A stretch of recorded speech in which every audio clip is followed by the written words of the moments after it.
Today it's time for real talk, and I don't know if you guys are ready for this one or not. We'll find out. The topic today is Holosun optics. I've used them a fair bit over the last couple years, and I've got some thoughts and opinions to share. I'll tell my story of my initial experience with Holosun. So, shooting is my full-time thing, so between training myself, teaching, sometimes shooting matches when I get downtime, I want gear that works. I don't really have patience for stuff that's not reliable. I don't mean to be boastful, but like if a gun doesn't work, it just gets sold, traded, or sent somewhere to get fixed. I don't need a science project. I just want stuff that works. And the same thing's kind of true for optics. I'm a little bit less price sensitive because, especially with red dots, I want the stuff that's going to hold up. I don't want to have issues. So for the longest time, personally, I felt like the Trichicon SRO was the one to buy. Kind of the only one to buy. The Trichicon products have the best, or had the best, reputation. The RMR is just a little bit small of a window, so the SRO made sense. For me, normally I'll have anywhere from 2 to 4 guns, depending on what the guns are used for, identical. So they'll have the same optic, the same, grip triggers, all the same stuff. Just they'll look absolutely identical. That way I can have like a practice gun or a match gun or a teaching gun, whatever. But just I want to have multiples because if I have a problem or one breaks, I obviously need to have a backup. So I used the Trichicon for quite a while. And out of the blue, I got a message. I don't remember if it was an email or a DM from somebody at Holosun. And just like, hey, would you like to try? We've got this 507 comp coming out, this new optic. At the time, I don't think it was available to purchase yet. So I didn't have to sign an NDA or something, but I don't think you could actually get them online. So I kind of thought about it, and I was like, well, it's a price point optic. I already have pretty much what I consider to be the best stuff, but very appreciative. They messaged me. I'm like, sure, I would love to try one. So send them the info, they messaged me one. Or send them my info, and they sent me one. So put it on the gun, shot a little bit, and it seemed to be fine. I think they also sent me a couple, 1 or 2 for Benny Boy. So I had one to try, have one for Ben to try. And in shooting them, they seemed to do fine. I think the very first one I had a little bit of an issue with glare. And I'm not sure if it was like a pre-production prototype or a one-off, but this was before they were available for sale. But it was like if the light got overhead at just the right, it was 12. I remember actually I was in Texas. I was in a Ben and Matt class that I was filming for YouTube, and it was fine all morning. But at like 12 or 1 o'clock, it started to do a little bit of the reflection things. And honestly, I would call it SRO behavior. It wasn't really any worse. It was just SRO behavior. So for people not familiar, the Trichicon SRO, if you are a variety of options, but shooting into the sun especially, there'll be what's called a double dot. So it's like a ghost dot. It won't look the same as the dot in the middle. It'll be normally a little bit off to the side, so more up and to the left or up and to the right. Probably not a full dot, but like a reflection or a fraction of a dot. And you can still use the optic just fine. It's kind of more things to distract you. It doesn't look perfect, but only when the sun hits at a certain angle. So anyway, I messaged the guy. I was like, hey, about 12 o'clock, it's basically doing Trichicon SRO things, which I already had several of, I think 3 or 4, already very familiar with. I was like, hey, are you aware of that? He's like, nah, it shouldn't do that. Send it back if you would. So I used the optic the rest of the class, sent it back as soon as I got back home, and they sent me, well, I think a new one was already en route with an RMA slip in the box, or a tag, to send my old one back. Like, oh, cool, I appreciate it. So got the new one, and the new one just so happens to be, I still have it, this one, which is now in this gun. But then when using that one, I didn't have any more of that, I'll call it SRO behavior, Trichicon behavior, with the little reflections. And it really didn't seem to matter if I was looking into the sun, away from the sun, or whatever. That part was cured. So I'm like, okay, cool. Because originally I was like, hey, I'm just going to be real. I don't mean to be unkind. It's Chinese made. It's a little bit cheaper. It's doing the same stuff as the SRO. The Trichicon kind of makes more sense just because if I'm going to use this thing for matches or teaching, I can't be on the other side of the country from my house and have something take a dump or not working or, not hold zero or give up. So anyway, the one they sent me as a replacement seemed to do fine. It didn't have any of the glaring or the double dot stuff. And because they wanted that one back to look at it. I didn't ask for details, but I assume it was just the coating on the glass because it zeroed and everything else was fine.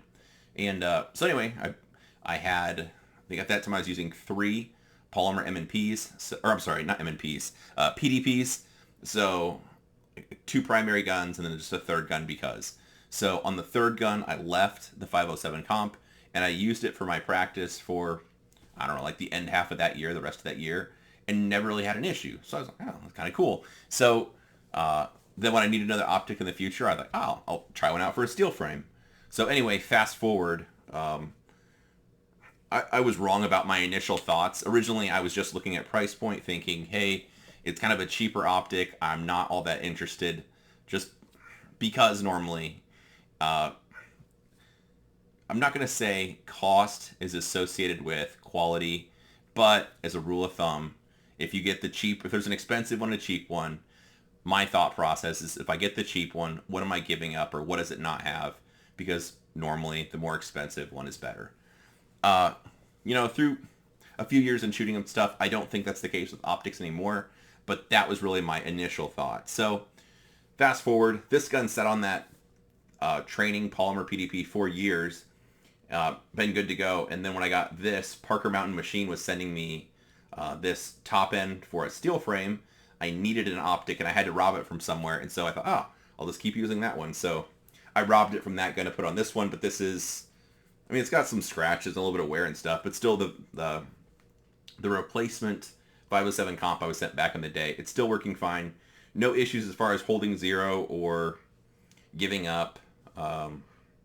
It's honestly just been good to go. So that's very much changed my way of thinking over just a period of time between using the SRO and then using the 507 comp. It's the same footprint, so it wasn't a heavy lift on me to swap them out. But I started becoming annoyed with the reflections on the SROs. The 507 comps don't do that. It was holding up well. I've yet to break one like mechanically due to, diode or not holding zero or anything like that. So anyway, fast forward. These have easily surpassed, and this is like one of my go-to optics now. It'd be this one or a Vortex Defender XL, depending on what gun you have and what plate you have. I think they're both fine, but this is like one of my top 2 go-tos now for a pistol optic. And originally I was even hesitant to say yes, just being honest, because I thought, well, I look it up and it's, $300 or $400. The SRO is only another $150. I'd rather just get the good one and not have to worry about it. But like I said, I was wrong. I've been super impressed with this, and I think they are an outstanding value.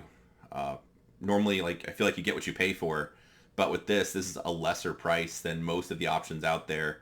And this one has a lot of rounds, this one specifically, and no issues or anything like that. I don't drop test them. I'm not going to drop it on the optic or slam it into stuff or anything like that, but just with regular use. And I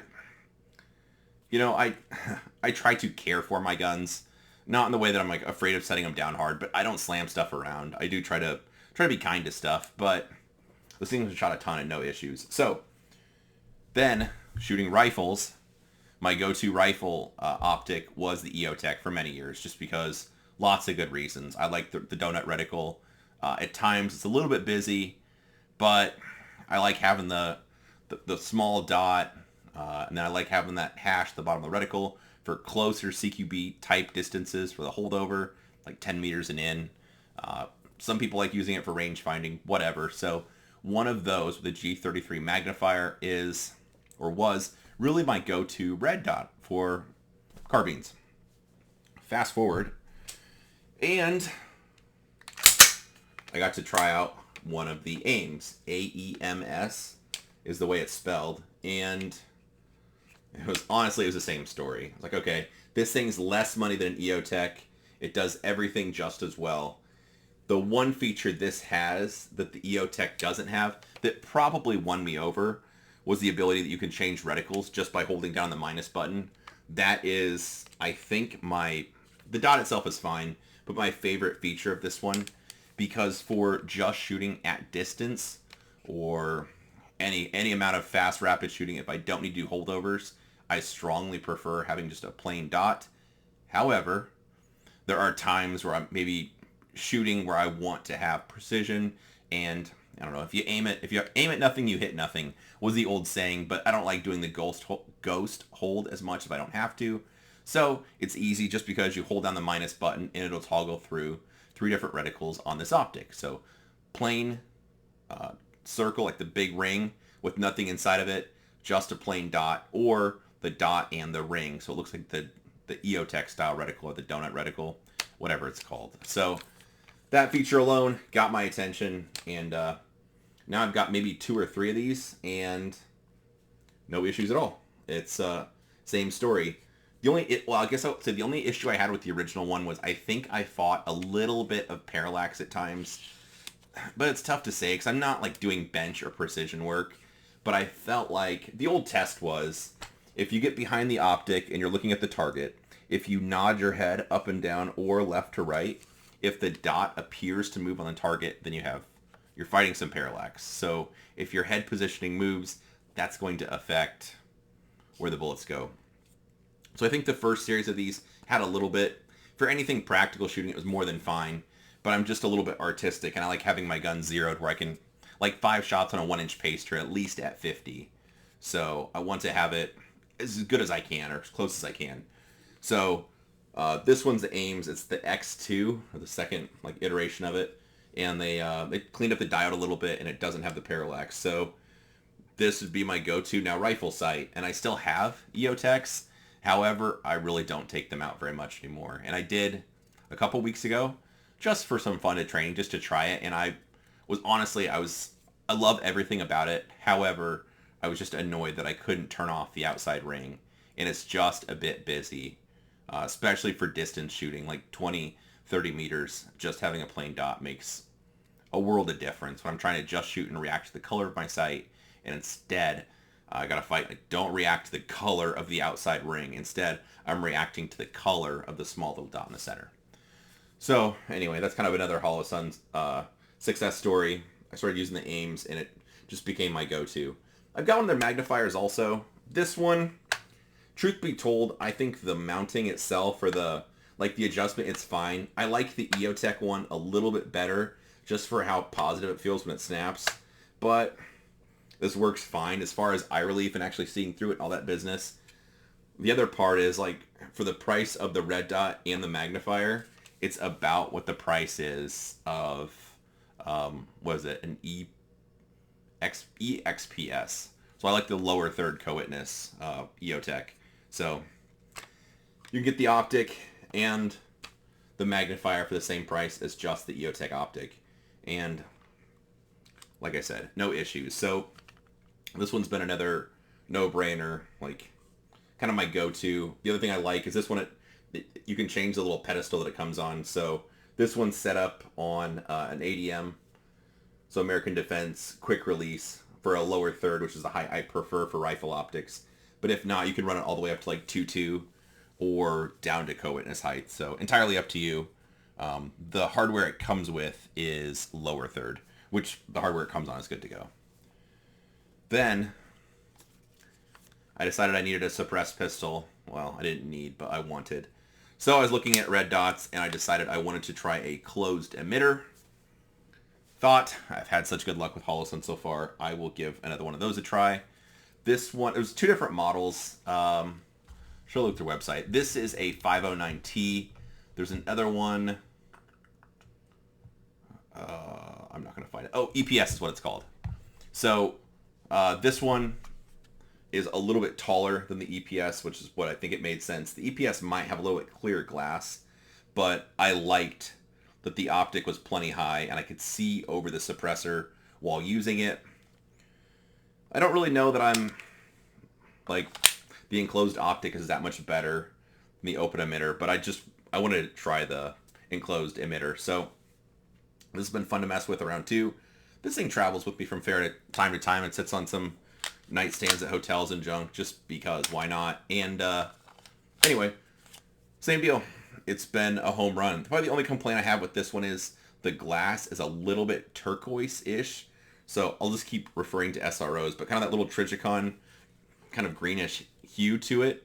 But I haven't had any issues with parallax shift or anything like that. It hits where I look, and no issues with the adjustment coming loose. So I like that one also.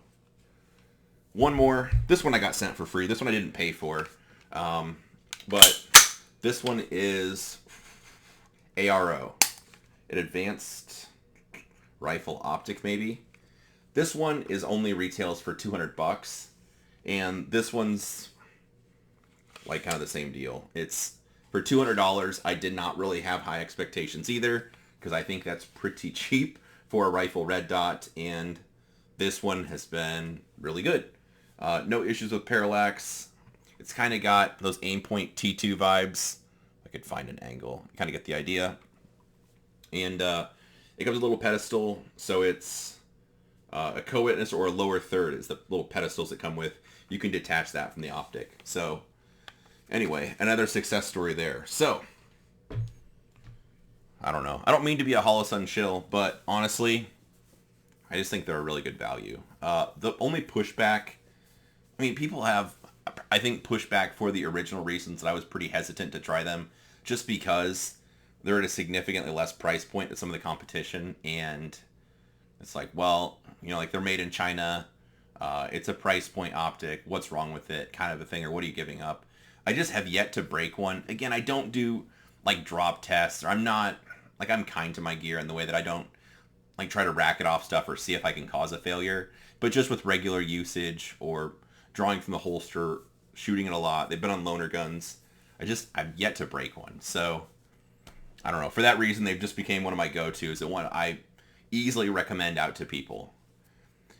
If I had stuff to complain about, it wouldn't be a lot of stuff, but one thing I'm not super impressed with is the battery cap for the 507 comp.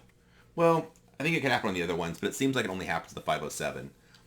You need to witness mark that screw, because it will, some of them will never back out, but some of mine will just kind of start to back out like a quarter return per range session. If that happens, you need to just remove the screw, put a drop, a very small drop, of blue Loctite, tighten it back down, and you're good to go. Otherwise, if you are not attentive to that screw, you will have problems, which is the one thing I don't like.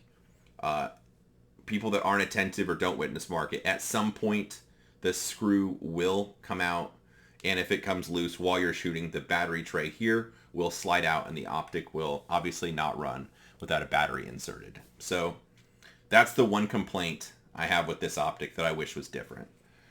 It's not the end of the world. Like I said, if you witness mark the screw or just put a drop of Loctite, no big deal, but I wish that was different. The the AEMS, the same deal, just two little screws and the tray comes out. I've never had one of these come out though. I'm guessing because 5.56 is not the same, like the same torque as it would be on a handgun. But on a handgun, there's no doubt about it, they can come loose or can back out. And that is something you need to be attentive to. So, anyway. Oh, and then I've had, like I said, I've never had issues. Every once in a while, I've heard of somebody who says they broke something or something didn't hold zero or didn't work. It's tough to say whether it did or didn't, because I've had, like, people say their gun doesn't work and then I shoot it and it works. So you don't know. But the few customer service issues I have heard of, it sounds like the situation I had where one was, like, the optic was sent to me with the return, the RMA with it, the return label, is super common. Because a couple friends have said that they've sent it back for whatever reason or needed to exchange it. And they've done that for them also. So I don't think I got any special treatment on that. That sounds like it's just standard practice for them. So, anyway, there you have it. That's real talk about Holosun. Oh, one other thing, sorry, that I think is dumb. It's another 507 thing that I think is stupid. On this one, the pistol, it's the same thing as the rifle. If you hold down the minus button, it gives you more reticle choices. You can do all the same stuff. So you can have just a plain dot, like a next size bigger dot, a dot in a circle. So it looks like a bullseye. It looks like the EOTech style reticle, but in a handgun. If somebody else wants to use it, that's fine. I think it's a total distraction, and I would advise people not to use that. So I strongly prefer having just the plain dot. The nice thing is the buttons are recessed enough. It's not like I ever have hit it accidentally where I had to cycle back through them to make sure I had the right one. But so I guess it doesn't hurt anything, but I don't think there's a reason for those to be on this optic at all, honestly, because I don't think people should be using that. I think you should just be using the plain dot itself. Otherwise, the way to tell if your optic has that, it's called like MRS, multi-reticle system. That's how you'd know, but I think about all the optics have that. So anyway, that's it for Real Talk about Holosun. Like I said, originally I thought, due to the price point, I was like, I'm not so sure. Maybe it's too good to be true, or, Chinese junk. And again, not trying to be unkind, but in reality, I've had quite good luck. They're on loaner guns. My go-to rifle, probably in pistol sight. And so that kind of defies my normal way of thinking, where it's like, hey, you get what you pay for. When you look at the price scale, I don't want the cheapest one. I want one at least in the middle of the road for price, or the higher price one, just because normally people associate price with quality. And maybe we're just in the golden age of optics. I don't know. But in my opinion, that's every bit as good as like the SROs that I used to be very adamant, like I'm not going to use anything but an SRO. And now I think this is just as good or better, and it doesn't have the double dot or glare features. So for me, it's kind of a no-brainer, and I use them quite a bit. And also, even though I'm a little bit dumb with money sometimes, people do work hard for their money. So I like being able to recommend something to people that's a good price point, because, like I said, people work hard. And I do have a little bit of a problem telling, well, for example, this rifle. This is an ADM rifle. This rifle is like, I'm not trying to flex, it's like $2,300 or $2,400. It's easily the nicest rifle I own. I like it a lot, and I take it to the range with me most days when I shoot 5.56. However, I would not tell somebody they have to spend that much money to get a good carbine, because you could do just the regular, like the Reddit build, the BCM upper and an arrow lower, and be plenty good to go, get plenty of training value out of it. So I don't like telling people they have to spend big bucks to get gear that works. So in this case, Holosun's easy to recommend because it's a good price point. So anyway, that's my real talk. Like I said, actually very few negative things to say. And so far so good. I've yet to see any other optics that I've had issues with. So let me know what you think in the comments. If you think I'm wrong, or if you've had horror stories, feel free to drop them in the comments. I'm always open to new people's opinions, but like I said, they've been quite good to me. So anyway, like, share, subscribe, all that crap if you want to. If not, that's okay too. But either way, I appreciate you watching. Have a good day.